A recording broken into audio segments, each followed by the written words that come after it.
What's up, everybody? How are you guys doing today? I hope everyone is having themselves a nice day. Today, I'm not going to be covering any songs. Today, I'm doing a vlog video, a discussion video on a topic that I think is very important for many people, and especially younger people, Gen Z and millennials. But now also it affects older people, and the topic is social media addiction. Now, in my personal experience, social media platforms like Instagram, YouTube, Reddit, the internet in general, can be very enticing, can be very addictive for a number of reasons. First of all, the way, as most of us probably know, the way the algorithm functions is that it recommends you the types of videos that you click on the most. Whether we're talking about YouTube, if you like watching, I don't know, cartoon videos, if you like watching funny videos, it recommends you a lot more similar material, keeping you engaged for long periods of time. And this hasn't always been the case. With the early internet in the late 2000s, in the early 2010s, the algorithms weren't as advanced, they didn't push content on you as much as they do nowadays. The internet was more of a fun place to interact with other people and organize plans, have a good time. But nowadays, the internet feels a lot more individualistic, where most people interact with AI algorithms. They um, they get recommended a lot of hateful content. I'm sure a lot of you know that the Instagram Reels is just a cesspool of the most disgusting content imaginable, the most deplorable human actions, the most deplorable human thoughts are on there. You see videos of people getting murdered, videos of people, like playing pornography, um, and a lot more like gory, disgusting content. A lot of rage bait as well, and surprisingly, it works when you show people stuff that makes them angry or stuff that really maybe scares them. That feeling can be addictive. And the reason I'm talking about this in the first place is because, in my personal experience, and a lot of my friends struggle with this as well, when, say, you get up in the morning, the first thing you do is you open Instagram to see what your friends are up to, what the world is up to. And this is especially bad with YouTube Reels.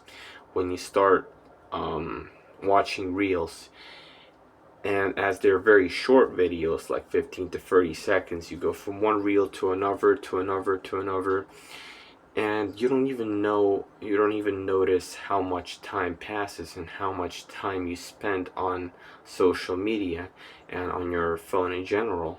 Like, for me, on my worst days, my screen time is like 8 to 9 hours. It can be sometimes, especially on weekends. Weekends are the worst, and that distracts us from the real world, from going out there, going to the gym, let's say, making music, making art, being creative.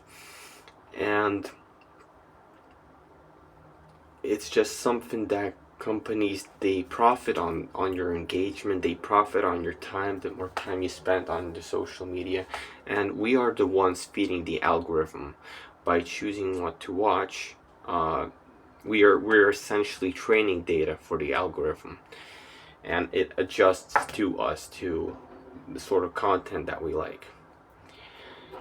Now, sometimes things go really wrong on social media, and especially on Instagram, as many of you remember what happened on the 26th of February, even though I don't like talking about that date, where the Reels algorithm, went completely haywire, and it was just not suitable for content.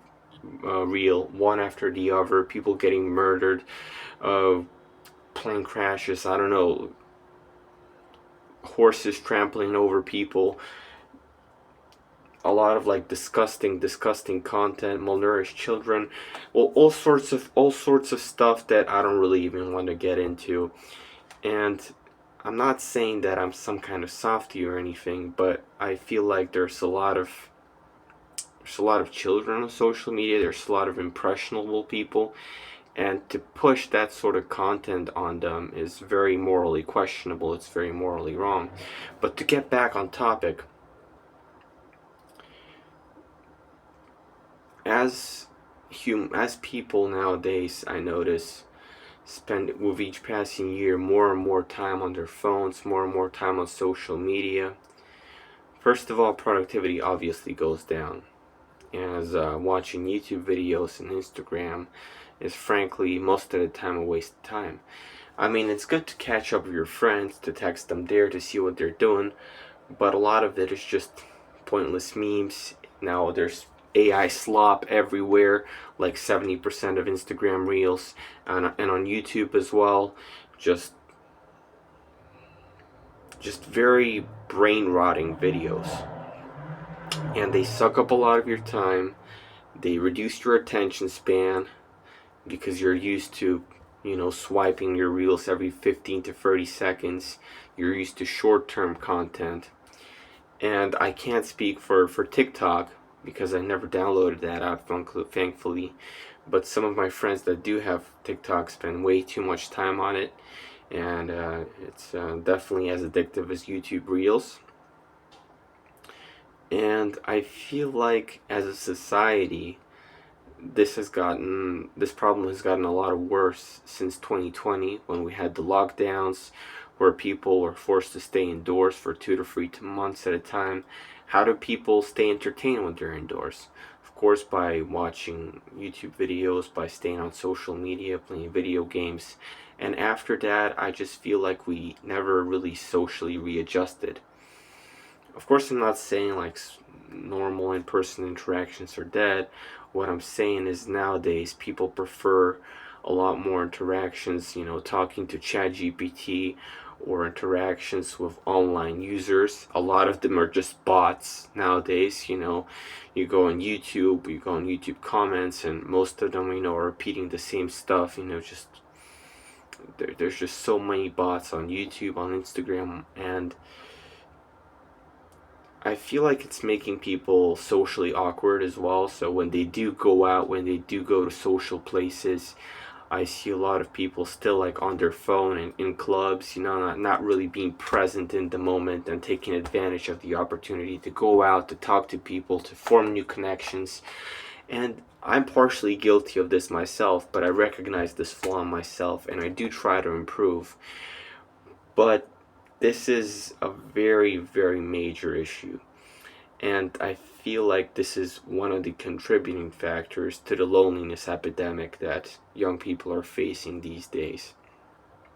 Where people feel like they don't really have any genuine connections, where people feel like they're isolated from other people. And this affects millions of people worldwide. And it's just this it's the instant gratification of it. It's the instant gratification of watching YouTube videos, of going on Instagram Reels. So YouTube, I wouldn't say it's as bad as Instagram or TikTok Reels, but it's the same dopamine inflow.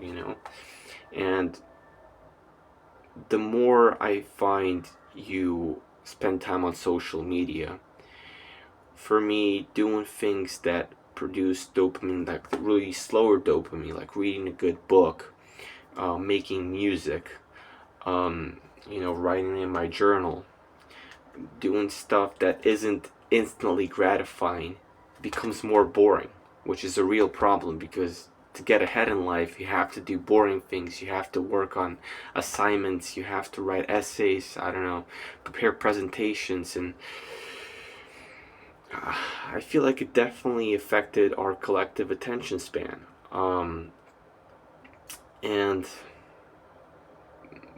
I don't see many like clear solutions to this problem.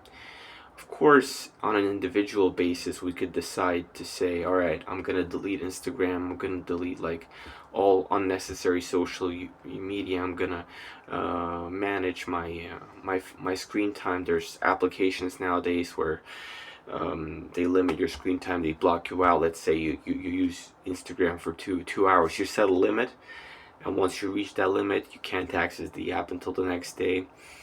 And yeah, that's one of the ways to do it. Another way is just forcing yourself to go out there, to go on a walk every day, enjoy nature, go on a run, go to the gym.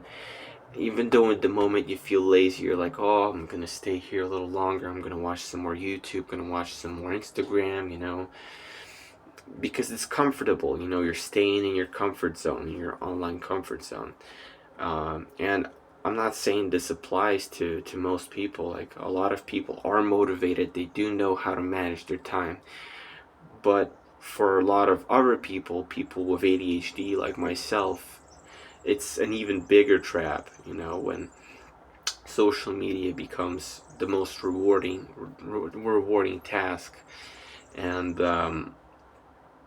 yeah, that's one way to do it, is just go out there, build more genuine connections.